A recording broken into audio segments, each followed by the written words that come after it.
Do you think it would be similarly inappropriate for all the other candidates, including the current mayor, Rahm Emanuel, to opine on that video and what it means? It would certainly be inappropriate for the person who hid the video to articulate on the video right now. And that's wrong. And you're saying he hid the video. Absolutely did. I heard City Hall declaring success when we had 44 people shot over a weekend. You're going to tell me that's success? This is, once again, unfortunately, Chicago politics in action. And you know what's happening, Jeff? People are getting killed. It's very, very serious. This is not a game. Over the last 3 years, since my termination, there's been more than 400 more murders in the city than there were the previous 3 years, which were my last 3 years as superintendent. That's a direct result of the political landscape and the political actions that have been taken here. It's not okay. Morale is a big issue. So I mentioned the community, which everybody talks about, bad relationship between the community and police, a lot of distrust on the south and west side. Which, by the way, that goes back 400 years. Let's be serious. This isn't something that just happened. And you can't reestablish something that we never had, which is the term that I keep hearing, which is nonsense. Well, why, if that's the problem, 400 years, how did it get fixed in New York and Los Angeles, but not Chicago? It hasn't been fixed. You saw the Eric Garner case.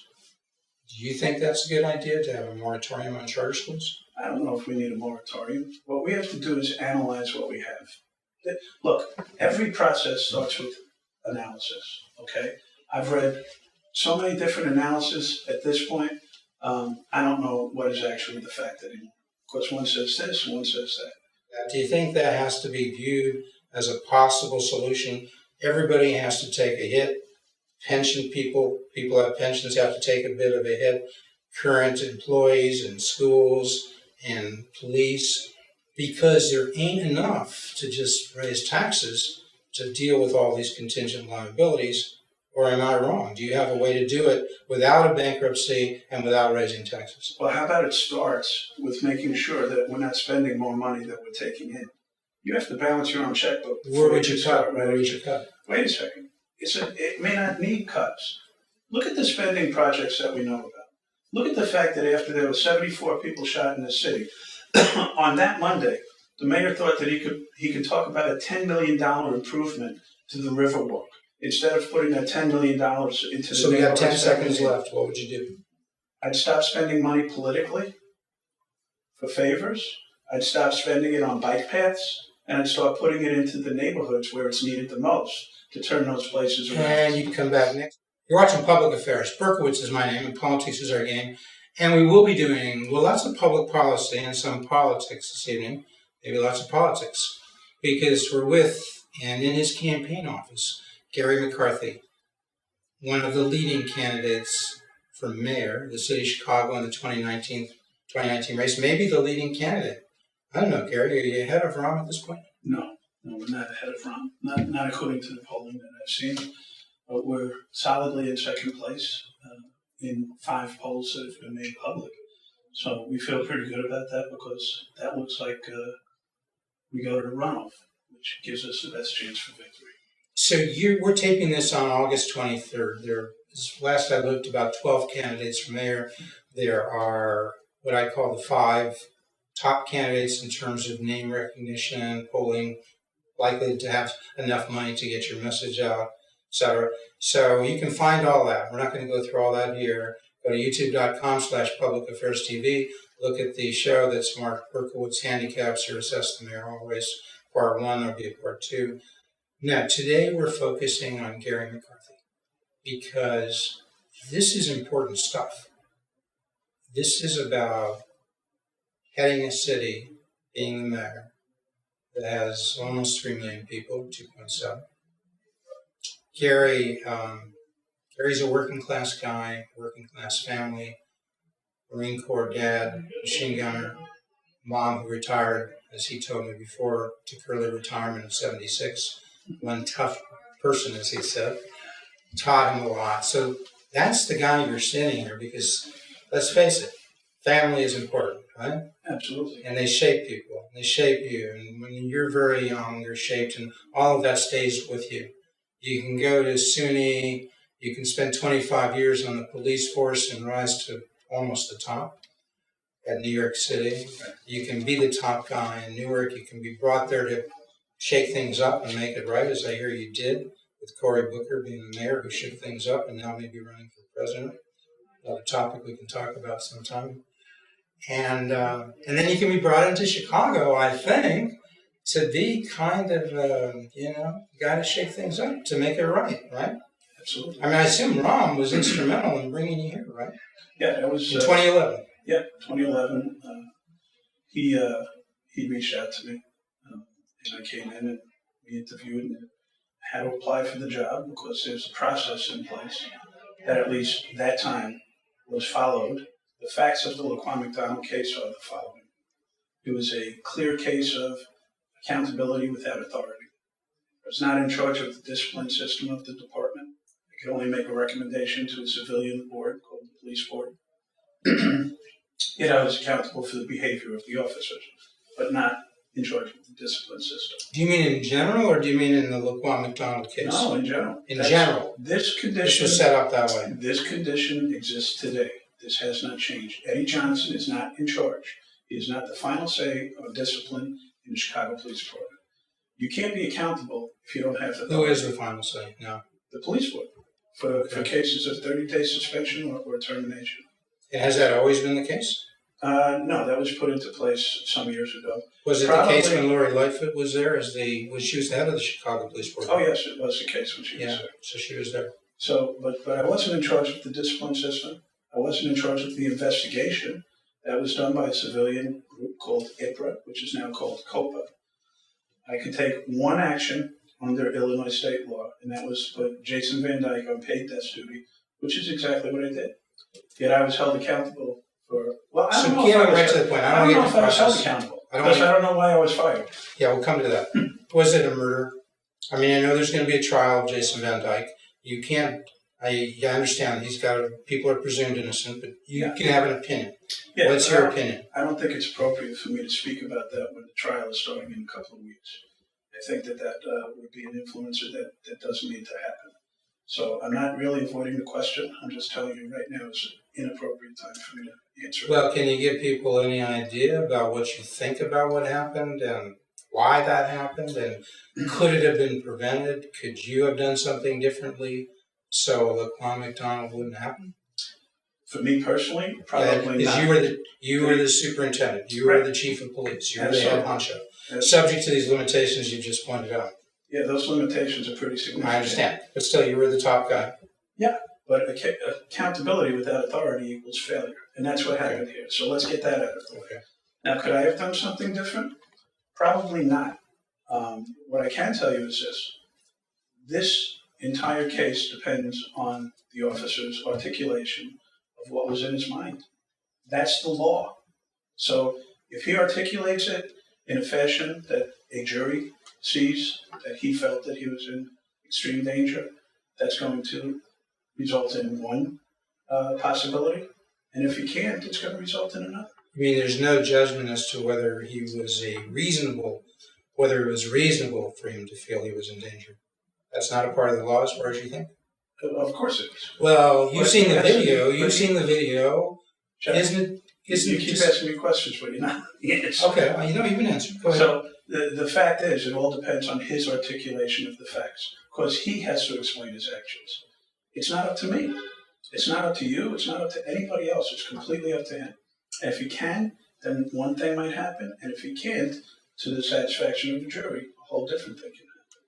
That's the jurisprudence. So you don't want to opine at all based on your viewing the video? No, I told you. It would be inappropriate right now, 2 weeks before the trial starts, for the former superintendent, which, who knows, I might actually get called to testify, to give an opinion on this right now. I think it would be incredibly inappropriate. Do you think it would be similarly inappropriate for all the other candidates, including the current mayor, Rahm Emanuel, to opine on that video and what it means? It would certainly be inappropriate for the person who hid the video to articulate on the video right now. And that's wrong, and you're saying he hid the video? Absolutely did. It was his decision not to disclose it for over a year? Well, let me put it this way. His lawyer, the corporation counsel at the time, Steve Patton, is the one who went to the city council and got the payout for the family while the mayor was in the runoff with Judy Garcia. And there was an agreement in that payout not to release the video with the family. So if it wasn't the mayor himself, his attorney did it. And they're going to go back and forth and say attorney-client privilege. I can't explain it to you. Did you have an opinion as to whether it should be released at that time, 2015, 2014? I wasn't in charge of the investigation, so therefore it wasn't my opinion to give. Now, the policy of policing and in law enforcement at the time was you don't release evidence in an investigation until the investigation is completed. That was the policy. It wasn't my investigation. It was up to the state's attorney, IPRA, and the U.S. attorney. I was completely uninvolved.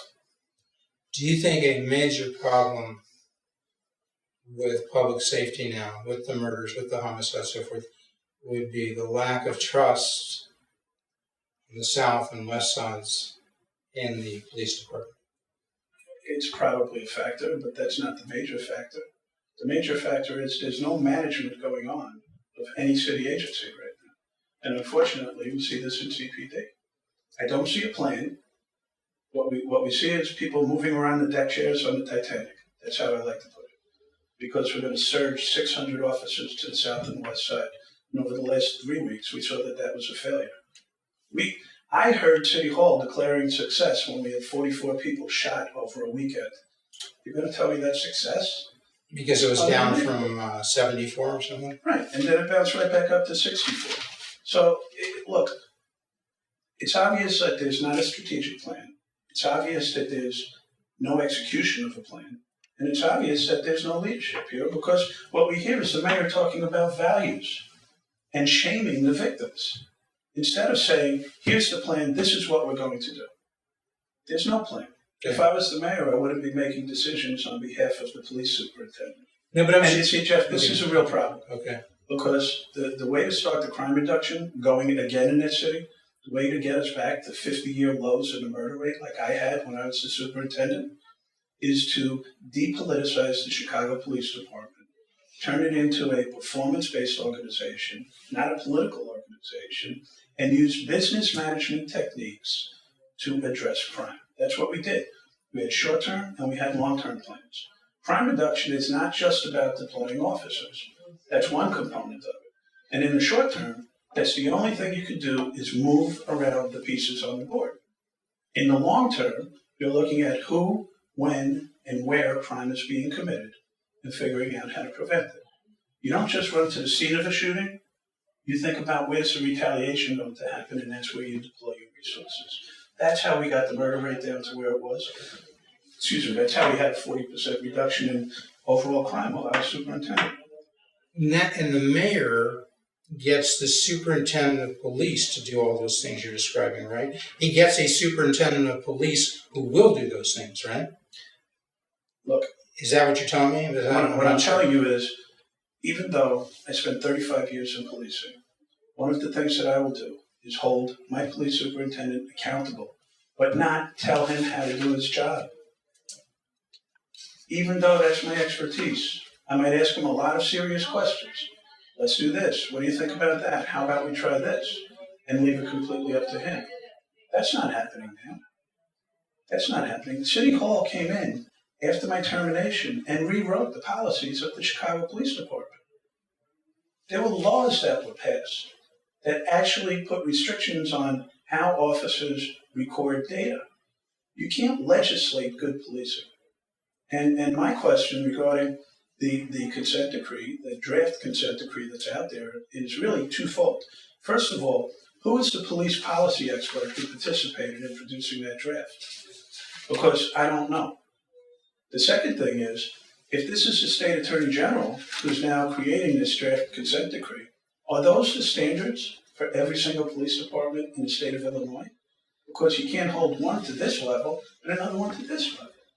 So those questions need to be answered. This is, once again, unfortunately, Chicago politics in action. And you know what's happening, Jeff? People are getting killed. It's very, very serious. This is not a game. Over the last 3 years, since my termination, there's been more than 400 more murders in this city than there were in the previous 3 years, which were my last 3 years as superintendent. That's a direct result of the political landscape and the political actions that have been taken here. It's not okay. Were you viewed as sort of a Ray Kelly, a Bratton kind of guy to turn things around, data-driven policies? Were you kind of brought in with that in mind, that aura? That's my expectation because that's the culture that I came from. And that's been a success of New York It's been and a Los success Angeles, of right? New York. It was a success in Chicago while we were doing it too. Yeah. Let's be clear about that.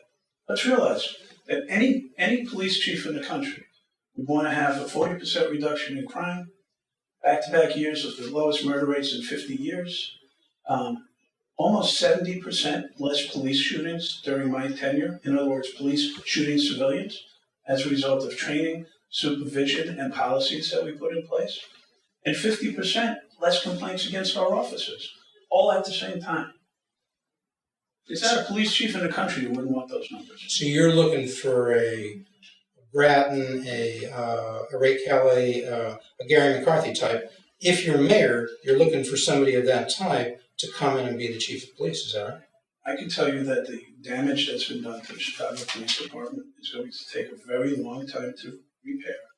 And it's going to take somebody really special. And I'm not saying it can't be Eddie Johnson, but what I am saying is that the field's going to be wide open as far as getting the best person for the job. Morale is a big issue. So I mentioned the community, which everybody talks about, bad relationship between the community and police, a lot of distrust on the south and Which, west by side. the way, that goes back 400 years. Let's be serious. This isn't something that just happened.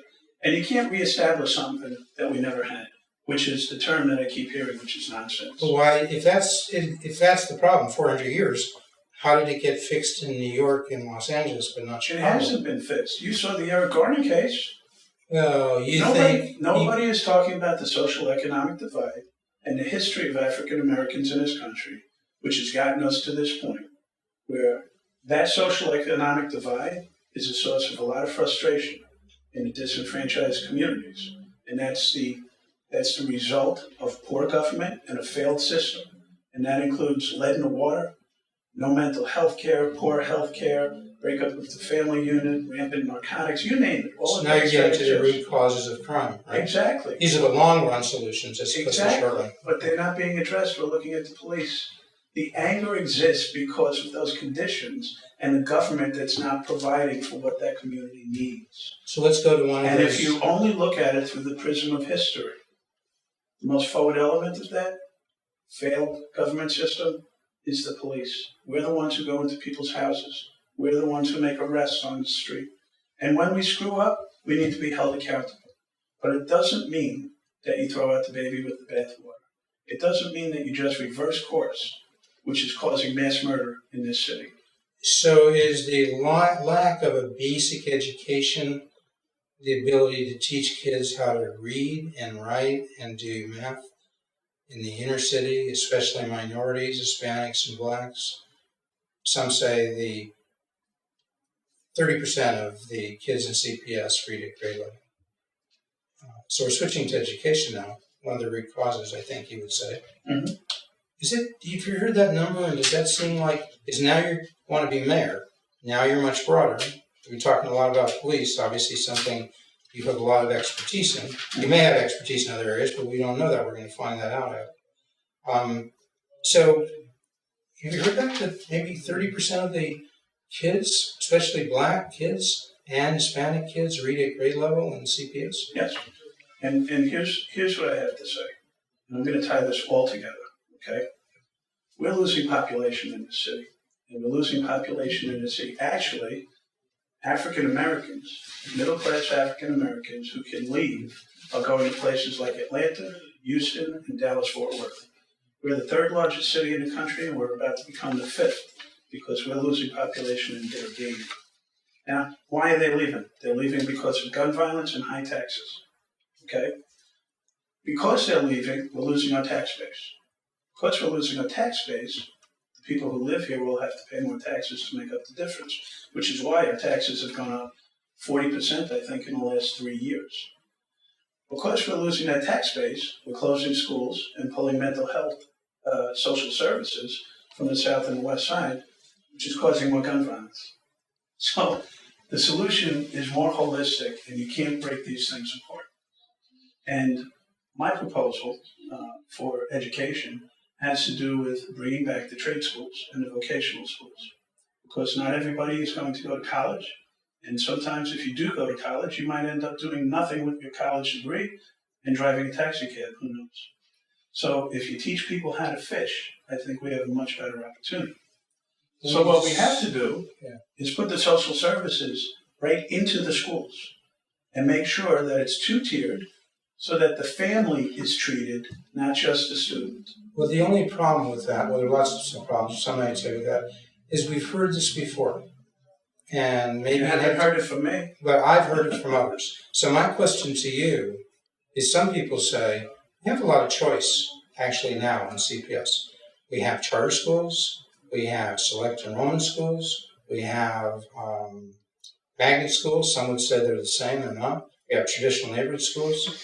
Some would say the ones I mentioned before, the charter schools, the magnet schools, the select enrollment schools, they're playing an important role and they're outperforming on average traditional neighborhood schools. They're outperforming because they're pushing out the kids who need the help the most. Well, the charter schools don't, because they're not select enrollment. The charter schools can't test. They can't turn people away. The kids who need the help the most are not getting it. That's the bottom line. Okay. And my suggestion is that the school becomes the hub of the community, not just a place where you go, hopefully, for 6 hours a day to learn. And we have to make sure that that child, I think teachers want to teach, and I think kids want to learn. And we have to make the conditions exist so that synapse can happen. Some of your competitors, they focus on a moratorium on charter schools. Do you think that's a good idea, to have a moratorium on charter schools? I don't know if we need a moratorium. What we have to do is analyze what we have. Look, every process starts with analysis, okay? I've read so many different analyses at this point, I don't know what is actually the fact anymore. Of course, one says this, one says that. But at the end of the day, we have to provide an environment where children are safe, which doesn't exist right now because there's no management at CPS, apparently, that we could have this sex scandal going on for years. This is unconscionable that this is happening. Whose fault is that? You may have heard the statistic, CPS says this. Over the last 10 years, every other week there's been a credible complaint of rape, sexual assault, or sexual harassment. Every other week for 10 years, none of this was, as I know, discussed, as I hear, discussed in the public until the Tribune had this expose a few months ago. Wait, you're not going to tell me it was a cover-up, are you, Jeff? Well, I'm just asking you, whose fault was that? Was it Forrest Claypool, who was the CEO, handpicked of CPS, handpicked by Ron? Was it Frank Clark, the board president of CPS, who was handpicked? Or was it Ron? You said there should be accountability. Who's accountable for this? I say every one of them. Every one of them. Accountability doesn't stop with the person that Ron fires. And that's what he's done every single time. Let's think about the pattern, right? Let's look at what happened the first time with the schools when he fired Broussard. And then brought in Barbara Bird. Right? Barbara Bird. And then she goes to prison. And she goes to prison. Right? Is that Ron's fault? Wait. Okay, go ahead. And Sorry. then Forrest Claypool engages in an act of outright cover-up and gets marched out like a hero. Now, I happen to know and like Forrest. Yeah. But you know what? That's not okay. Yeah. And then now this sex scandal is revealed that it's been going on the whole time. So every one of them should be accountable. Every one of them. Including Janice Jackson, the current CEO? Well, she was the former chief academic officer. Yeah, but I'm not sure she's been there long enough to be held accountable. But the point is, accountability doesn't stop when the mayor fires somebody. So that's one thing that he dealt with, right? Then he did, and now he's going to have an investigation done as to how this could have possibly happened. He did the same thing with the police, right? He terminates me, and then he puts together a panel that makes recommendations that get largely ignored, okay? He did the same thing with the Corporation Council. He brought in Daniel Webb to investigate how it was that the Corporation Council's office is getting censured over and over again by judges for not turning over evidence in cases that they were taking to trial. So what does he do? He fires or he forces people to resign, And then it conducts an investigation. Daniel Webb came in, paid him millions of dollars to his friend, and now at the end of the day, what are the reforms at the Corporation Counsel's office? This is a pattern over and over again. Chicagoans are smarter than this. They see through it. If his lips are moving, he's lying. He's concerned about one thing. It's not you, it's not me, it's not Chicago, it's not the people of Chicago. It's himself. And he'll do whatever he can to protect himself, and this is the pattern that he's using. So we only got a few minutes left, and we go to finances and taxes and all that. We hope to pick that up in another show when we have more time. But, one of the things that came out recently was this proposal that they're talking about, Rahm is and his finance person, $10 billion pension bond sale. Sell $10 billion worth of bonds, take that money, put it into pensions, fire, police, and others, fund them more, and securitize them. So to give a priority to those bondholders in case there ever is a bankruptcy, they get first crack. What's your overall impression? Is that more scoop and toss? It's absolutely scoop and toss, but it's also not effective. Because the only thing is that is going to address is the benefits part of the payment to the pension plan. He's not making up the deficit for not paying the pension for God knows how many years, but certainly from 2011 to 2015, while he was the Chicago mayor. He had an opportunity to knock down that debt. And you know what he did? Instead of knocking down debt, he borrows to pay the debt. I want you to think about the fact that we borrowed $500 million in 2016 to finance the CPS operating budget for a year. I want you to think about what that means. And I believe it was at a high interest rate. It's costing the city about $70,000 a day just to pay the interest on that loan.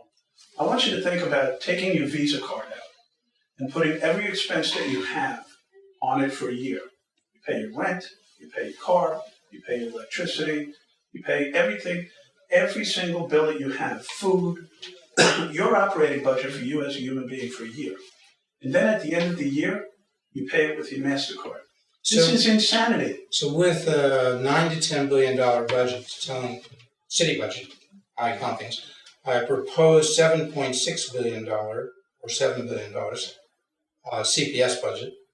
That kind of money, $17 billion or so, and still pensions in major problems. Do you have to talk about possible bankruptcy? The city doesn't have the power to do that now, No, but the state could give the city the power, all cities in Illinois, to do that. They've got to change the Constitution. They could do that. Possibility. And then, if they did that, do you think that has to be viewed as a possible solution? Everybody has to take a hit. People have pensions have to take a bit of a hit.